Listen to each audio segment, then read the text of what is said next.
자, 이번 시간에는 현대소설에 대해서 알아보겠습니다. 이 현대소설이라는 것은 어떠한 특징이 있으면서 어떠한 내용으로 나오는지를 먼저 살펴볼 건데, 그 중에 소설이라는 것의 가장 기본적인 것부터 살필게요.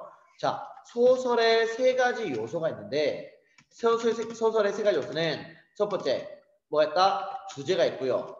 그 다음에 구성이 있고, 그 다음 문체가 있다. 이렇게 소설의 세 가지 요소를 나눴을 때, 그죠? 그러면 우리가 흔히 이 인물, 사건, 배경이라는 것은 뭐냐? 소설을 구성하고 있는 이 짜임새의 세 가지를 뭐라 그런다? 인물, 사건, 배경 이렇게 말한다. 그러면 소설의 3요소가 아니라 소설 구성의 3요소 이렇게 말하면 우리는 인물, 사건, 배경 이렇게 말할 수 있다. 이해됐어? 자, 인물, 사건, 배경이 소설 구성의 세 가지 요소인데 우리는 이 인물, 사건, 배경을 나누어서 왜 이렇게 나누어서 봐야 되냐? 결국 이 소설이라는 것은 하나의 가상적인 이야기다. 허구적인 이야기다. 근데 이 허구적인 이야기를 이끌어 나가려면 뭐라는 게 필요하다? 이 인물이라는 것들이 만드는 하나의 이야기가 필요하다. 근데 그 이야기를 만들 때 인물과 인물이 만나면 대립을 일으킨다. 근데 서영아, 이때 대립을 우리는 뭐라 그래? 기억 티귿? 네, 갈등이라고 합니다. 그리고 이 갈등, 소설 구성에 있어서 이 갈등 때문에 만들어진 것이 소설 구성 5단계 이렇게 할 수 있대요. 자, 첫 번째 발단이 있고, 두 번째 전개, 그 다음 위기, 그 다음 절정, 마지막 결말. 자, 발단, 전개, 위기, 절정, 결말 이렇게 소설을 몇 단계로 구성된다? 5단계로 구성된다라고 할 수 있어. 그런데 맨 처음에는 물론 갈등이 필요 없어. 왜? 여기서는 사건의 실마리가 제시되니까. 그런데 이 뒷부분에 가면 전개는 갈등의 시작, 갈등의 고조, 갈등의 최고조, 갈등의 해소. 자, 이런 형태로 결국 갈등에 의해서 하나의 이야기가 만들어진다라고 할 수 있습니다. 자, 그러면 발단으로부터 시작해서 이야기가 전개되고 위기, 절정, 결말되는데 여기 갈등이 최고조에 이르렀다가 해소되는 이 부분에서는 작가가 하고자 하는 메시지가 전달되는데 말하고자 하는 바 이것을 우리 뭐라 그런다? 주제 이렇게 말합니다. 그러면 이야기가 시작되고 고조되고 최고조되고 해소될 때 작가가 말하고자 하는 주제가 등장하는데 이러한 하나의 이야기를 우리는 뭐라 그런다? 사건 이렇게 말합니다. 복수하자면 인물과 인물이 만나서 갈등을 만든다. 근데 갈등에 따라서 5단계가 만들어지고 하나의 이야기가 만들어진다. 이때 만들어진 이 이야기를 우리는 뭐란다? 사건 이렇게 말한다. 이랬어요? 그 다음 이 사건이 일어나는 첫 번째 시간적인 거, 두 번째 공간적인 거, 그 다음에 세 번째 사회 문화적인 것을 우리는 무엇이라 한다? 이것을 배경 이렇게 말합니다. 그러면 이러한 시간, 공간, 사회 문화 속에서 뭐가 인물들이 하나 이야기를 만드는 것 이것을 짜임새 있게 전달하는 것을 구성 말한다. 주제는 어디서? 절정에서 결말로 넘어가는 그 과정에서 등장한다. 이랬어요. 그리고 그것을 이 전체적인 이야기를 어떻게 효과적으로 독자에게 전달할지 그 작가 나름대로의 표현하는 방법 이것을 문체 이렇게 말합니다. 이랬어요. 자, 그러면 소설의 이야기 중에 우선은 서술상의 특징이라는 것을 먼저 살필게요. 자, 우선 내용적 측면으로 내용과 내용 간의 연관성 이런 것들 살필 필요가 있어요. 그런데 우리는 그 전에 가장 먼저 틀리지 말아야 할 서술상의 특징이라는 것들 반드시 짚고 넘어가야 됩니다. 그 서술상의 특징이라는 것을 알기 위해서 우선은 서술자라는 관점을 알아야 돼. 서술자는 뭐?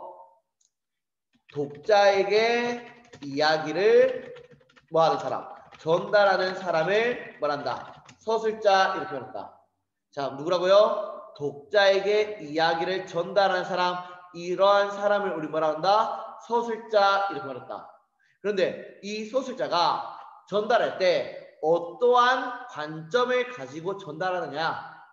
서술자가 독자에게 이야기를 전달하는데 어떠한 관점을 가지고 전달하느냐? 이것을 우리 뭐라 한다? 시점 이렇게 말했대. 자, 시점은 보통 시점 몇 인치인가 몇 인칭이 있다? 네, 1인칭과 3인칭으로 나뉘는 게 정상이다. 그죠? 그러면 1인칭은 자, 무슨 시점? 주인공과 관찰자.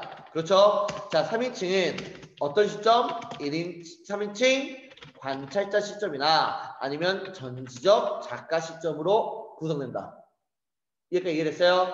자, 그러면 1인칭과 3인칭이라는 것을 구분하는 방법도 보자면 뭐가 있고 없고 전달하는 사람이 누구이냐? 나라는 인물이 전달하냐? 아니면 나라는 말고 3인칭이 그저 철수, 영이 이런 특정한 인물을 바라보는 관점에서 전달하냐? 이건 나라는 인물이 존재하지 않는다. 우리는 오늘 풀면서 이런 시점에 의해서 서술상의 특징이 굉장히 많이 나온다는 사실을 알아야 돼. 그리고 이 나라는 인물이 등장할 때는 어떤 말로?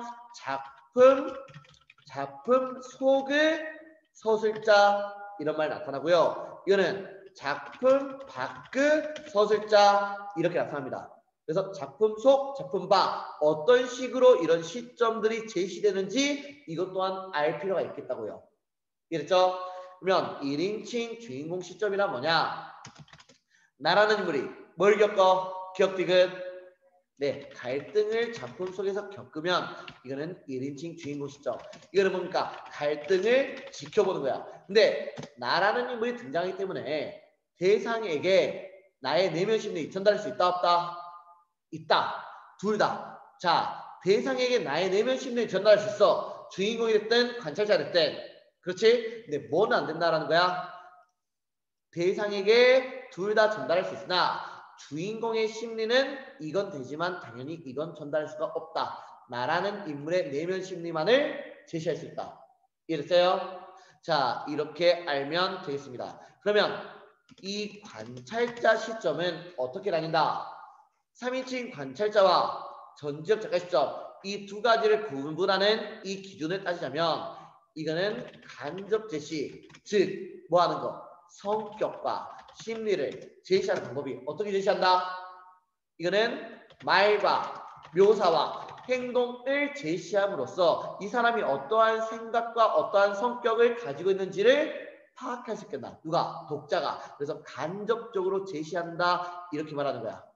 이랬죠? 자, 그러면 이 간접 제시를 다른 말로 묘사적 제시 혹은 구체적 제시 혹은 장면적 제시 혹은 극적 제시 이런 말로 달릴 수 있기 때문에 이것들의 효과 알아두면 좋겠네요. 알겠죠? 자, 전지적 작가 시점은 우리는 어떤 제시를 한다? 직접 제시라는 말 사용하고 성격과 심리를 뭘 통해서? 서술자의 직접적 표현을 통해서 제시하는 것. 그러면 이거는 직접 제시라고 하지만 우리는 이것을 뭐라 그런다? 직접 제시 말고 어떤 제시? 분석적 제시, 요약적 제시 혹은 설명적 제시 이런 말로 나타낼 수 있다. 이런 내용들 기억하면 되겠습니다. 자, 그러면 관찰자 시점이든 아니면 전지적 작가 시점이든 여기까지는 틀린 말은 없다. 3인칭 이것까지 지금까지 틀린 말은 없습니다. 근데 반대로 말하면 완전한 설명도 아니야. 뭐에서 여기서는 틀린 게 없지만 완전한 설명이 안 되냐? 이 전지적 작가 시점이라는 것은 뭘 말한다? 여기서는 직접 제시도 말하지만 여기에서는 무엇도 표현된다? 플러스 간접 제시라는 것까지 표현된다. 그죠? 이 간접 제시라는 것까지 표현되고 오히려 이 간접 제시의 비중이 몇 퍼센트다? 70% 이상이야. 그러면 우리는 모의고사를 풀 때 지문 하나에서 간접 제시 엄청 많이 봐. 다만 그 중에 뭐가 있는지 본다? 단 두 군데라도, 단 한 군데라도 이 직접 제시가 된 부분이 있는지 없는지를 따지면서 봐야 된다. 왜? 서술상의 특징으로 나오니까. 무엇이? 시점이. 무엇이? 구성 방법이. 그러면 이렇게 시점 같은 것을 반드시 살피면서 문제를 읽어야 된다. 이랬죠? 그리고 1인칭 시점은 또한 어떤 거? 내적 독백이라는 말로 많이 나온다. 이거는 인물 간의 갈등보다는 개인의 내면 심리를 위주로 제시하는 경우가 많다. 이런 것들 알아두면 되겠고요. 그 다음 전지적 작가 시점 역시 무조건 그대로 나오는 게 아니라 어떻게 두 가지 나타난다? 자, 첫 번째는 전지적 작가 시점이 어떻게? 이거는 의식의 흐름 중심으로 자, 갈등보다는 서술자의 내면 의식, 특히 서술자 혹은 서술자가 설정한 특정 인물, 이거는 서술자가 설정한 특정 인물을 내면 의식을 중심으로 전개하는 방법이 있다. 이런 방법도 있고요. 두 번째는 제한된 전지적 작가 시점. 이걸 다른 말로 하면 초점화 이렇게 말합니다. 그러면 제한된 전지적 작가 시점 뭐냐? 3인칭이기 때문에 나라는 인물도 없습니다. 그리고 3인칭 여러 인물이 존재합니다. 근데 이 작가가 설정한 특정한 인물은 어떤 거? 특정한 인물은 전지적 작가 시처럼 내면을 다 말해줘. 근데 그 인물을 제외한 나머지 인물들은 간접 제시만을 제시하는 거. 이랬어요. 그래서 마치 이걸 뭐처럼 바꿔도 3인칭이지만 나라는 주인공 시점으로 바꿔도 전혀 이상할 것이 없을 것 같은 그런 시점. 이것을 우리는 제한된 전지적 작가 시점 혹은 초점화라는 말을 사용합니다. 자, 그러면 이것 말고 우리는 시점이 만약 안 나온다면 우리는 서술상의 특징에서 하나 알아둘 것이 있다. 이것은 구성 방법 이렇게 말할 수 있어요. 그러면 서술상의 특징을 풀기 위해서 우선 5가지를 알아야 되는데 그 5가지보다 인물, 갈등, 제시 방법, 그 다음 시점, 그리고 구성 방법, 그리고 이것들 인물, 갈등, 제시 방법, 시점을 결국 하나로 묶을 수 있는 게 무엇이다? 이것을 시점 이렇게 말할 수 있다. 왜? 나라는 인물이 있는지 없는지, 있다면 나라는 인물이 갈등을 겪는지 아니면 갈등을 지켜보는지, 그걸 바라보는 나라는 인물의 태도는 어떤지, 이것들 따지는 게 1인칭 주인공 관찰자. 그리고 나라는 인물이 없다면 제시 방법이 간접 제시인지 직접 제시인지, 이걸 따지는 게 뭘 말한다? 이걸 따지는 게 3인칭 관찰자와 전지적 작가 시점, 이 두 가지로 나타나니까. 이해됐죠? 그래서 이것들을 우리는 뭐로 묶을 수 있다? 시점이라는 말로. 이것들을 우리는 시점이라는 말로 묶을 수가 있다. 이렇게 말합니다. 이랬죠? 자, 이것들을 우리는 시점이라는 말로 묶을 수 있는데, 시점과 그러면 구성 방법 중에 이 구성 방법은 어떤 것들이 있다? 구성 방법에는 첫 번째 순행적, 두 번째 역행적, 세 번째 요로형, 네 번째 액자시, 그 다음 옴니버스, 그 다음 피카레스크. 자, 이런 것들이 존재한다. 근데 실제로 시험에서는 옴니버스나 아니면 피카레스크는 잘 나오잖아요. 순행적 너무 쉬워서 잘 나오지 않아요. 나온다면 그때 언제든 찾을 수가 있습니다. 그러면 이것들 우리가 유념 있게 살펴야 될 것은 역행적, 요로형, 액자시, 이 세 가지 위주를 된 것을 중심적으로 살필 줄 알아야 되는데, 이 세 가지가 그러면 어떻게 나오는지를 살필 필요가 있겠다. 알겠죠? 그러면 역행이라는 것은 현재에서 어디로? 자, 이것을 우리는 어디로 한다? 현재에서 과거로 돌아간다. 현재에서 과거로 이렇게 돌아간다. 이렇게 말해요. 근데 현재에서 과거로 돌아가는 방법은 무엇을 통해서? 그렇지. 과거의 상을 통해서 현재에서 과거로 돌아간다. 그렇죠? 인물의 지난날에 대한 추억이나 회상이나 이런 걸 통해서 돌아간다라고 할 수 있어요. 그죠? 그러면 요로형이라는 것이 뭐냐? 요로형이라는 것은 A라는 거, B라는 거, C라는 거, D라는 거, 이런 뭐가 존재한다? 장소의 이동이 중요하다.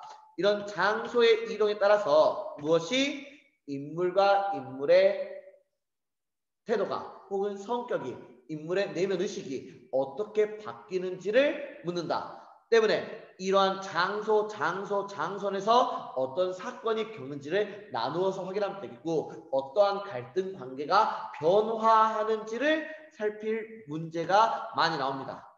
알겠죠? 이런 것들 기억하면 되겠고요. 액자식은 왜 화가 있다? 네 화가 있습니다. 맨 처음 소설을 시작할 때 등장인물이 우리 뭐다? 외화이다. 근데 이 외화에는 어떤 특정한 또 다른 사건이 생겨요. 또 다른 사건이 생기는데 이걸 내화라고 합니다. 그것을 어떤 식으로? 한 사람이 다른 인물에게 어떠한 것을 다양한 방법을 써서 전달하는 방법을 사용한다. 이 전달하는 방법이 우리는 내화 이렇게 말합니다.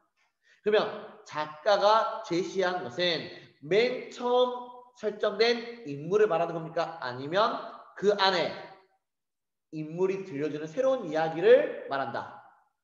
당연히 이 뒷부분 인물이 들려주는 이 이야기에서 작가가 말하고자 하는 주제가 드러난다. 이렇게 말할 수 있대요.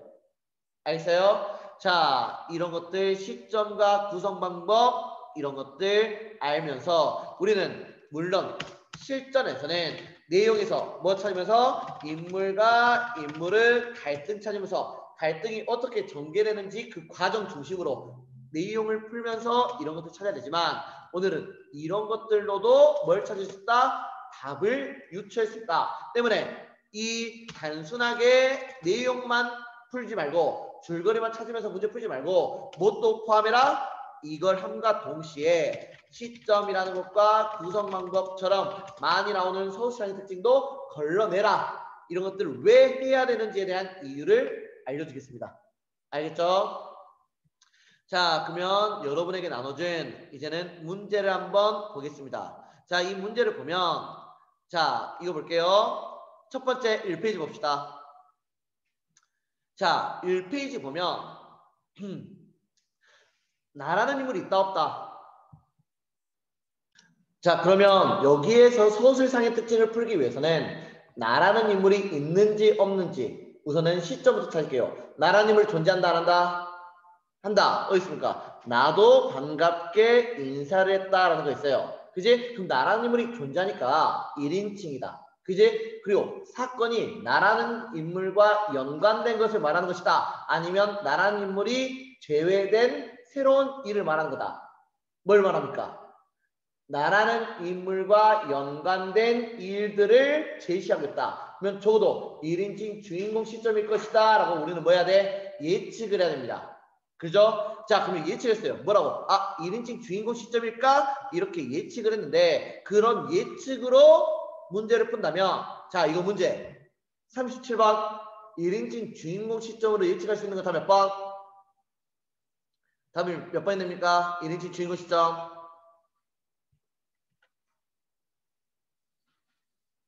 답 몇 번? 그렇죠. 답은 5번이 됩니다. 자, 작품 속 소설자가 자, 아까 1인칭이라는 것이 어떻게 들어간다? 이런 작품 속 소설자 이렇게 들어갔어요. 맞죠? 이 인물들을 바라보면서 느끼는 감정을 드러냈다. 그래서 전부 다 이것들이 맞다고는 할 수 없으나 우리는 작품 속 소설자가 인물들을 바라보면서 드러내는 감정. 이건 1인칭 주인공 시점인데 이렇게 시점과 연관시켜서 문제를 풀 수 있어야 한다. 자, 지금은 무엇처럼 보이지만 이게 도박처럼 보입니다. 선생님, 수능이라는 걸 앞두고 혹은 모의고사를 앞두고 이런 식으로 자, 정확하지 않은 거 여기서 대충 몇 번 보고 1인칭 주인공이네 혹은 뭡니까? 주인공이네 혹은 전지적 작가 시점이네. 자, 이런 것들 때문에 답이 이렇게 걸러진다? 이거 좀 너무 어쩌지 않습니까? 너무 도박 아닙니까? 근데 지금 하는 거는 도박이 맞아요. 혹은 틀릴 수도 있어. 근데 실전에서 달라진다. 왜? 아까 말했듯이 어차피 우리는 소설을 풀려면 내용을 살필 수밖에 없다. 그리고 내용을 살핀다는 것은 결국 뭐다? 인물과 인물이 만들어낸 갈등 위주로 어떤 인물이 주동인물이고 어떤 인물이 반동인물이고 어떻게 이야기가 전개되는지를 찾을 수밖에 없다. 그러한 과정에서 우리는 이런 시점과 구성법을 찾는다면 좀 더 효과적으로 답을 찾을 수가 있겠다. 지금은 이것들만 찾는 과정에서 도박일 수도 있지만 이랬죠? 지금 뭐라고 하는 거다? 여기 1인칭 주인공, 전지적 작가 시점, 혹은 관찰자, 이거는 전지적 작가 시점 중에 초점화. 이런 것들에 대한 답을 찾아내는 연습. 이런 것들이 주로 많이 나오네? 라는 것들 판단하는 근거 때문에 이걸 하는 겁니다. 알겠죠? 자, 그래서 답은 5번 이렇게 체크하고 넘어가면 되겠고요. 자, 그럼 두 번째. 여기에서는 자, 우선은 문제를 먼저 보겠습니다. 여기 문제 볼게요. 몇 번 문제? 24번 문제를 보겠습니다. 우리는 이걸 보자마자 이 글의 구성 방법이 무엇이다 라는 것을 알 수 있다. 그지? 액자식 구조라는 것을 알 수 있다. 우리는 액자식 구조라는 것을 알 수 있다. 그리고 액자식은 아까 말했듯이 외화라는 게 있고 내화라는 게 있는데 결국 외화와 내화가 구분이 될 것이고 이것들을 구분이 될 것이고 이 구분된 것 안에서 인물과 인물은 같은 인물일 수도 있고 아니면 전혀 다른 인물이 제시될 수 있다. 그지? 이 인물과 내화 속의 인물과 인물의 갈등은 같을 수도 있고 어떨 수도 있다? 다를 수도 있다는 거야. 그러면 우리는 이 인물들 간에 뭘 찾으라는 거야? 각각의 갈등 관계, 이 인물들 간에 각각의 갈등 관계를 찾으라는 거야. 왜? 여기에서의 이야기도 있고 여기서도 이야기가 존재하니까. 이랬어요? 왜 내가 이것을, 이 액자식을 왜 봐야 되는지에 대한 이유를 제시해 주는 겁니다. 이해됐어요? 그러면 이걸 보면 외부 이야기가 있고 내부 이야기가 있을 때 각각의 뭐가 틀린 거야? 답은 4번이래요. 4번을 보면 결국 방금 말했듯이 이 인물들 사이에 갈등 관계에 놓여있다. 왜? 이야기를 판단해내니까 갈등 관계는 찾을 수밖에 없어. 그러면 어떤 포인트를 두고 읽어 내려갔느냐에 따라서 내가 이 문제 쉽게 풀 수 있다는 겁니다. 그냥 다 읽고 나서 이게 맞나? 이게 틀리나? 이게 맞나? 이게 틀리나가 아니라 당연히 소설의 내용을 판단하려면 인물과 인물이 만드는 갈등, 그 갈등이 결국 줄거리니까 그것들 위주로 판단해내자라는 그런 판단이 있어야 돼. 그리고 그 판단 서는 게 이런 문제가 기반이 된다라는 겁니다. 알겠죠? 자, 우선은 문제를 풀기보다는 이런 유형들이 있다라는 것들 알아두시면 되겠습니다. 자, 여기서는 A라는 거 봅시다. A라는 것의 서술상의 특징. 자, A라는 것의 서술상의 특징. 이 A의 시점을 찾아봅니다. 시점. 시작. 나라는 인물이 있어요? 없어요? 나라는 인물이 있다? 없다? 없다. 그러면 나라는 인물이 없을 때 여기서는 성격을 직접 제시 아니면 간접 제시? 간접 제시예요. 여기 청년회를 가보고 놀랐다라는 말이 있고요. 그리고 자기는 무엇을 했는가? 그의 내면 심리 그리고 놀랐다라는 감정을 제시하니까 이거는 직접 제시할 수 있어. 그럼 이거는 무슨 시점? 나라는 인물이 없고 직접 제시. 무슨 시점? 3인칭 전지적 작가 시점. 맞죠? 그러면 전지적 작가 시점이라는 가정하에 이거 풀어봅니다. 몇 번? 38번. 다음 몇 번? 그렇죠. 서술자가 작품 밖에서 인물의 내면 심리를 서술하고 있다. 결국 나중에 2학년, 3학년 되면 조금씩 비중은 줄어들겠지만 어디에서 1학년의 모의고사에서 뭐라면 여기서는 서술상의 특징이 방금 어떤 것들 시점이나 아니면 구성 방법 이것들 위주로 찾는다면 답으로 나올 구조가 어떻다? 95% 정도. 95% 정도가 이것들 위주로 답이 나올 확률이 굉장히 높다. 그죠? 그리고 이것이 답이 아닐 경우에 결국 인물과 인물의 갈등 위주인지 아니면 이것들 위주인지 그런 것 약간 보편적인 내용과 연관시켜서 푸는 문제는 있을 수 있으나 그래도 이것들 위주로 답이 나올 확률이 굉장히 퍼센티지가 높다. 한 번쯤은 도박 걸어볼 만하다. 그리고 2학년 3학년 되면 이것보다는 비중은 좀 줄어들겠지만 그래도 여전히 이것들이 많은 비중으로 문제 나올 수 있다는 것을 확인할 수 있어요. 그러면 이걸 기반으로 2학년, 3학년 때 어떤 것들이 추가되었느냐 이것만 생각하면 좀 더 쉽게 풀 수 있습니다. 이랬어요? 자, 그렇게 이거는 뒤로 넘기겠고요. 자, 이것의 시점은 뭡니까? 자, 어떤 문제가 있는지 한번 보겠습니다. 이 문제를 보면 이 글의 시점 위주로 찾을 수 있어요. 이 글의 시점은 뭡니까? 우선은 나라는 인물이 있다 없다? 있다 없다? 네, 지금은 이곳저곳 왔다 갔다 하면서 지금 눈 돌렸잖아. 근데 나중에는 결국 맨 처음에 줄거리를 판단하면 인물을 체크할 때 나라는 인물 그리고 있은 거 바로 확인할 수 있습니다. 그죠? 지금 이걸 찾기 위해서 왔다 갔다 했지만 그럼 여기서는 보세요. 여기 볼까요? 나라는 인물이 존재하고 나라는 인물의 가슴이 떨렸다. 뭐야? 나의 내면 심리 다 제시해주고 있네요. 그죠? 그리고 나라는 인물과 특정한 대상이 겪는 이야기를 제시해주고 있네. 그러면 시점이 무엇이 될 확률이 높다? 1인칭 주인공 시점이 될 확률이 없다. 물론 읽어봐야 됩니다. 이것이 주인공이 아니라 관찰자일 수도 있지만 적어도 1인칭 시점이라는 것은 변한다 안 변한다? 나의 내면 심리 변한다 안 변한다? 안 변한다. 그러면 그걸 중심으로 문제를 본다면 이거 답 몇 번?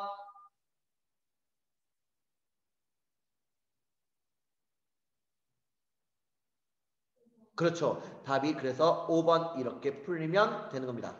이래서요.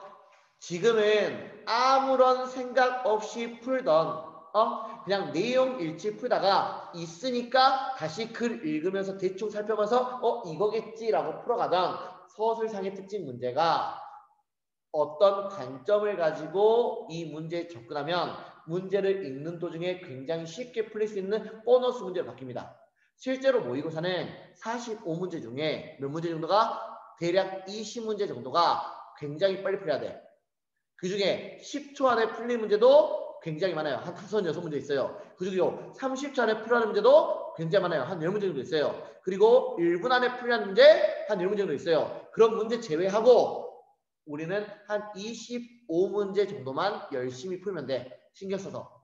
그지? 시간을 써야 되는 문제가 있고 우리가 기본적인 틀 안에서 쉽게 풀어야 되는 문제가 있는데 우리는 이것도 어렵게 풀고 저것도 어렵게 풀고 이것도 더 어렵고 막 이렇게 하다 보니까 모의고사라는 게 시간 내에 푸는 게 불가능해진다. 그러면 우리는 문제별로 내가 쉽게 풀 문제는 과연 무엇이 있었나 라는 것을 판단하는 연습을 해야 됩니다. 이래죠? 그걸 판단하지 않는다면 굉장히 힘들어져요. 알겠죠? 자, 넘기겠습니다. 자, 이 글의 시점은 뭡니까? 자, 나라는 인물이 있다 없다? 없다. 그죠? 그리고 인물의 내면 심리 말하는 부분이 있다 없다? 인물의 내면 심리 말하는 부분이 있다 없다? 있어요. 여기 볼까요? 자, 여기 보세요. 앞에 보세요. 여기 보면 한덕문이라는 인물이 있고 자, 심히 후회하여 맞이 아니하였다. 자, 지금 이걸 찾는 연습이 굉장히 필요한 때입니다. 왜? 인물이 있고 그 인물의 내면 심리가 있으면 이것이 무슨 시점? 전지적 작가 시점. 근데 만약 이러한 직접 제시된 부분을 찾지 못한다면 이것이 전지적 작가 시점인지 아니면 관찰자 시점인지 그래서 오답의 기로에 설 수 있기 때문에 이런 것들을 찾는 연습 꼭 해야 돼. 내가 지금까지 문학을 했는데 혹은 비문학을 했는데 점수가 안 올랐다. 안 오른 데는 이유가 있는 거야. 그래서 내가 부족한 부분, 내가 지금 놓쳤던 부분이 무엇인지 먼저 깨닫고 그것도 먼저 바꿔야 됩니다. 무작정 문제 많이 푼다? 똑같은 실수 반복하는 연습만 하는 것이지 그 틀렸던 개념들 바로잡을 필요가 있다고요. 이해됐어요? 자, 그래서 보면 이건 시점 뭡니까? 시점. 전지적 작가 시점. 다음 몇 번?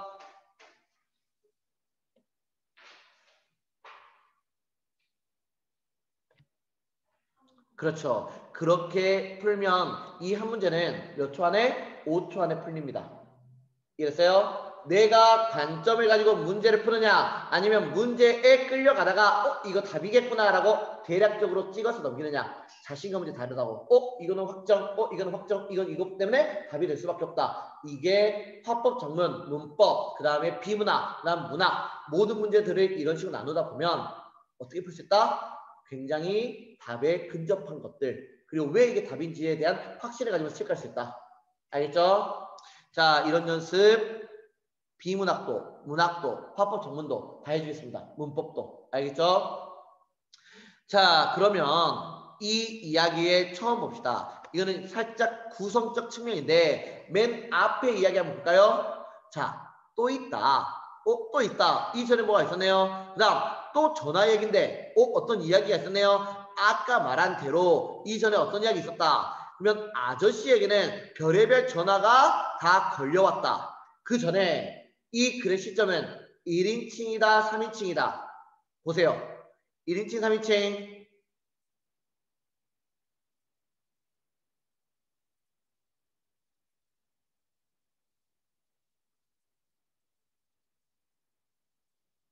여기요. 1인칭이지. 왜? 나로서는 이해가 안 된다. 많은 사람들이, 그치? 그러면 나라는 인물이 아저씨라는 인물을 지켜보고 있네요.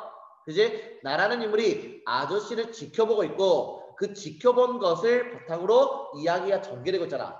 그럼 또 있다. 또 있다. 그러면 나라는 인물이 아저씨를 지켜봤던 이야기들을 독자에게 전달하고 있어. 그럼 다 몇 번이야? 그럼 다 몇 번?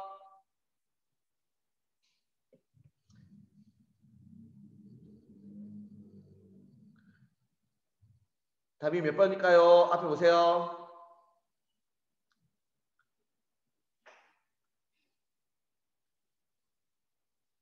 답은 1번입니다.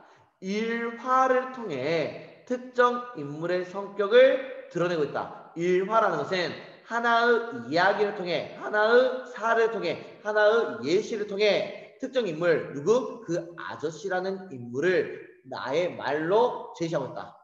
그죠? 그 전화와 관련된 사례, 앞부분 보면. 그렇죠? 이런 걸 통해서 그 사람의 성격을 제시할 수가 있겠습니다. 다음 몇 번? 답은 1번 이렇게 체크할 수 있겠네.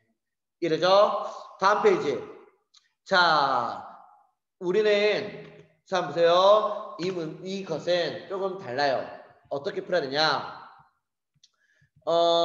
문제를 풀 때는 방금처럼 특정한 답을 중심으로 풀어야 되는 문제인데 어쩔 수 없이 다른 것들 전부 다 걸러지고 이것에 해당하는 것을 고를 때도 있어요. 그럴 때 우리는 역순행적 구성이라는 측면을 내용을 알아야 돼요. 역순행은 뭡니까? 현재의 이야기를 하다가 이게 어디로 넘어간다? 과거로 넘어간다. 뭘 통해서? 이거를 과거 회상을 통해서 현재에서 과거로 넘어갑니다. 그러면 우리는 단순히 현재구나, 과거구나 나누는 것이 아니라 내용을 올바르게 판단하기 위해서는 어느 부분에서 현재 이야기가 끊겼고 어느 부분에서 다시 이야기가 끊겼는지 그리고 다시 현재로 돌아오게 되는지 그래서 무조건 과거로 넘어갔구나 이 이야기 아니라 현재까지의 설명은 어디고 어느 부분부터가 과거로 넘어가는지 현재와 과거를 나누어서 끊어볼 필요가 있겠다라는 거야. 현재와 과거를 어떻게 나누고 어떻게 끊는지를 살필 필요가 있겠다라는 겁니다. 이랬어요. 이것을 우리는 역순행적 구성의 측면이다라고 했었어요. 근데 우선은 그렇다 치고 한번 이 문제 한번 시점 찾습니다. 시점 뭡니까?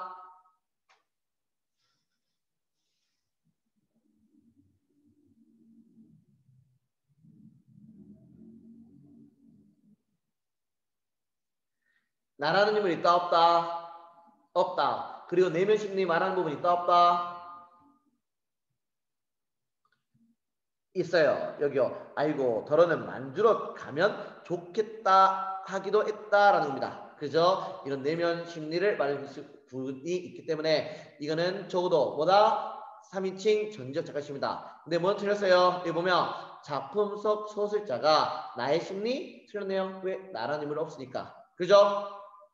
자, 소설자의 교체 없습니다. 그렇죠? 인물들의 다양한 체험 없네요.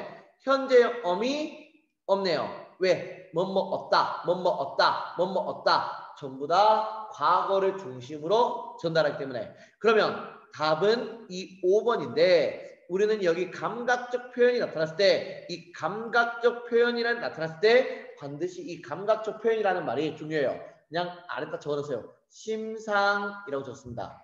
그리고 어떤 심상을 통해서 인물이 처한 상황을 생생하게 드러내고 있다. 자, 뭡니까? 어딜까요? 심상 통해서 제시하는 거.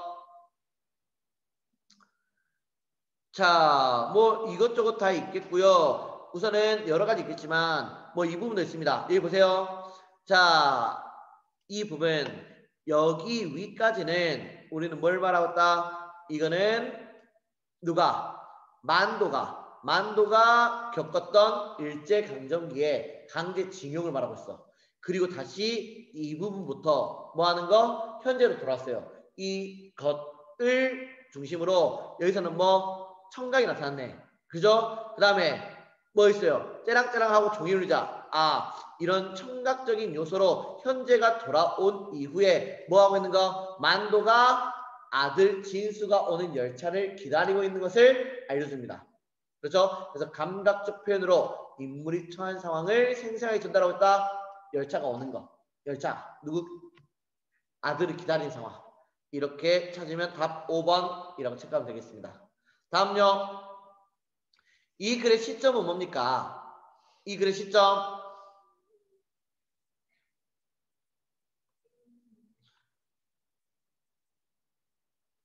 자, 이 글의 시점은 1인칭이에요. 1인칭, 1인칭, 3인칭. 1인칭. 그렇죠? 1인칭이고 이 글에서는 1인칭 주인공 시점이야. 그러면 이 글의 구성은 뭡니까? 이 글의 구성적 측면. 1번 역순행, 2번 여로, 3번 액자. 맨 앞부분, 이 부분, 중략 부분, 윗부분을 보면 판단할 수 있어요. 이 글에는 현재 이야기 아니면 과거 이야기야?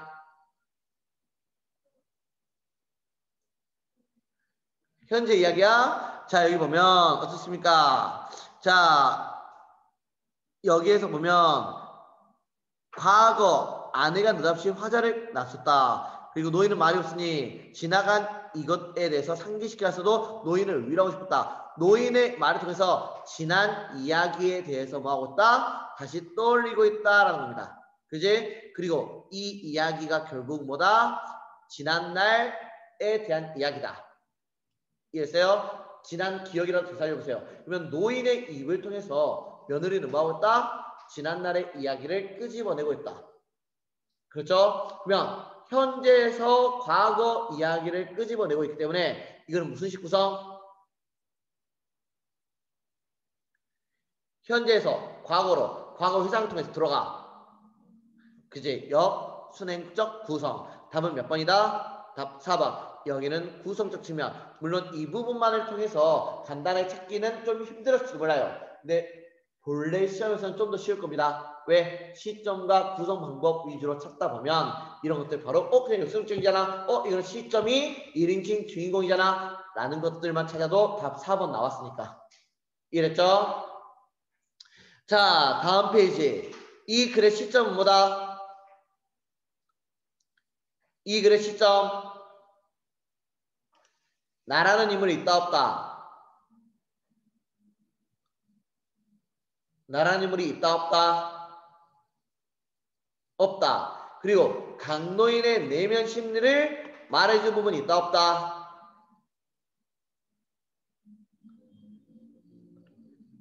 여기 보세요. 남편과 단판을 시아버지와 뭐 하겠다? 단판을 짓겠다고 마음먹은 은혜 엄마였다. 내면 심리를 답할까? 혹은 속이 터질 지경이었다. 이런 것들. 심리를 말하는 부분이 있어 없어요? 있잖아. 그러면 전지적 작가 시점이다 라고 칠 수 있어요. 그렇죠? 그러면 이 글의 31번의 답은 뭡니까? 5번. 서술자가 전지적 관점에서 제시하고 있다. 이런 식으로 지금 현재 뭘 통해서만 시점과 그 다음에 구성 방법 이런 것들 통해서만 답을 쉽게 고를 수 있습니다. 물론 2학년 때는 비중이 좀 많이 줄어들어. 근데 적어도 1학년 때는 이런 것들 위주로 보편적인 방법들 익혀놓고 조금씩 세밀한 것들이 추가돼야 됩니다. 알겠죠? 자, 다음 페이지 보겠습니다. 이 글의 시점 뭐다? 1인칭 주인공. 자, 그러면 이것이 1인칭 주인공이라는 가정하에 이 문제 풀어봅니다. 40번. 1인칭 주인공이라면 40번의 답은 뭡니까?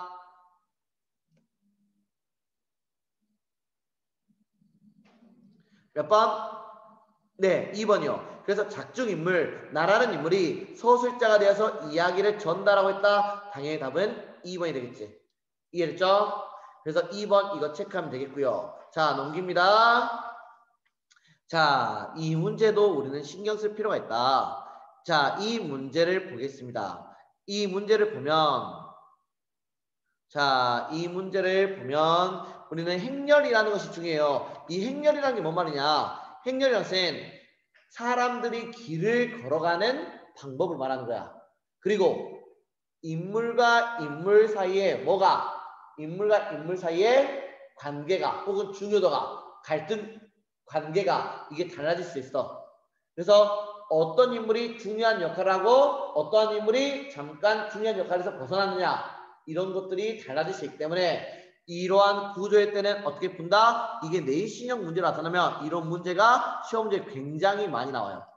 이랬어요? 자, 그냥 이거 다 알려줄게요. 자, 이게 뭐가 된다? 이야기를 이끌어주는 조선달입니다. 조선달은 처음에 가에서는 굉장히 커다란 역할을 해요. 왜? 허생원에게 봉평에서의 지난날을 이끌어내는데 도움을 주기 때문에. 그리고 이 이야기가 허생원이 봉평에서의 지난날 성서방내 처녀와의 이야기를 회상하는데 이끌어내는데 커다란 역할을 합니다. 그리고 이때 네모가 마찬가지로 뭐다? 조선달이다. 그리고 이때 둘은 동의와 허생이다. 그러면 동의와 허생 간의 이야기가 주고받으면서 누가? 동의가 나의 아들일 수도 있겠다라는 그런 짐작하는 장면이 나옵니다. 그러면 이때는 누구는 조선달은 역할이 있다 없다? 조선달은 역할이 줄어든다. 그런데 그 역할을 다해서 뭐는 미음의 역할은 커진다? 틀렸겠죠. 왜? 이때는 역할이 줄어든다라고 말하는 게 맞겠습니다. 이거는 그냥 내용적 측면이니까 지금 현재 할 내용은 아니네요. 우리 스텝 B 할 때 이런 인물과 인물 간의 관계 좀 더 살펴보겠습니다. 자, 다음 페이지 내용 보겠습니다. 이 글은 나라는 인물이 있다 없다? 자, 18페이지에 나라는 인물이 있다 없다? 없다. 그러면 내면 심리를 말한 게 있다 없다? 내면 심리를 말한 게 있다 없다? 있다. 그러면 뭐다? 무슨 시점? 전지적 작가 시점. 자, 근데 답 찾아볼까요? 답은 몇 번?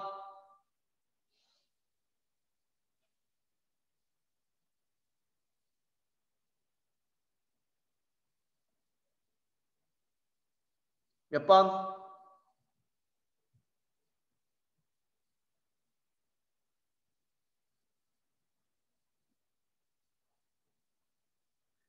답은 3번입니다.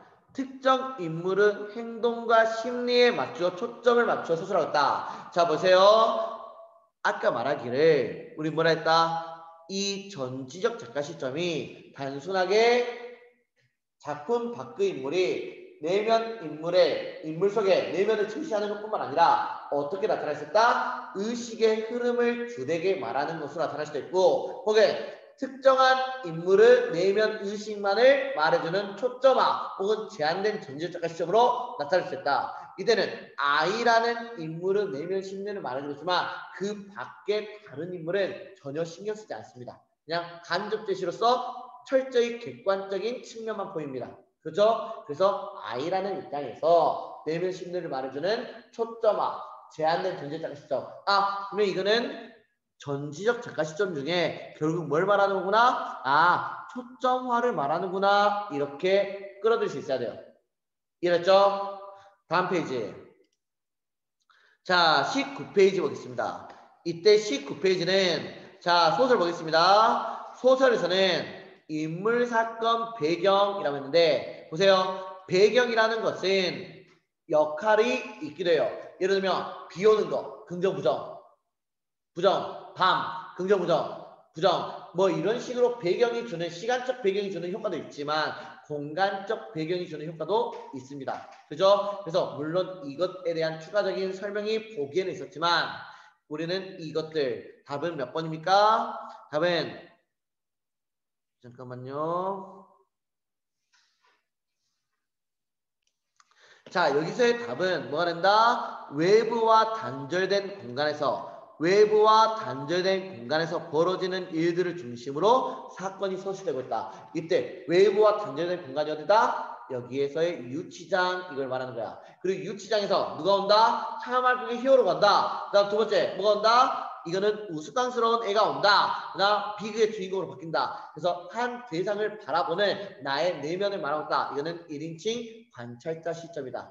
그죠? 그래서 유치장이라는 특정한 공간에서 벌어지는 각각의 사건을 말하고 있다. 그래서 배경이라는 측면 또한 우리가 갈등을 구하는 것 말고도 살펴볼 필요가 있겠다. 이런 내용들 기억하면 되겠습니다. 알겠죠? 자, 그리고 이 글의 시점은 왜 우리가 이것만을 위해서 문제를 보면 안 되는지 알려주는 거야. 그러니까 서술상의 특징만을 위해서 지문을 보았을 때 가장 많은 오답이 나올 수 있다는 거야. 내용적 측면과 서술상의 특징을 동시에 하지. 왜? 서술상의 특징만 풀었을 때는 문제가 생기는지 이것을 보여주는 겁니다. 자, 볼까요? 그러면 이 글의 시점. 자, 찾고요. 21번에 21페이지 있잖아. 이 글의 시점 찾고 바로 답까지 찾아봅니다. 15초 시작.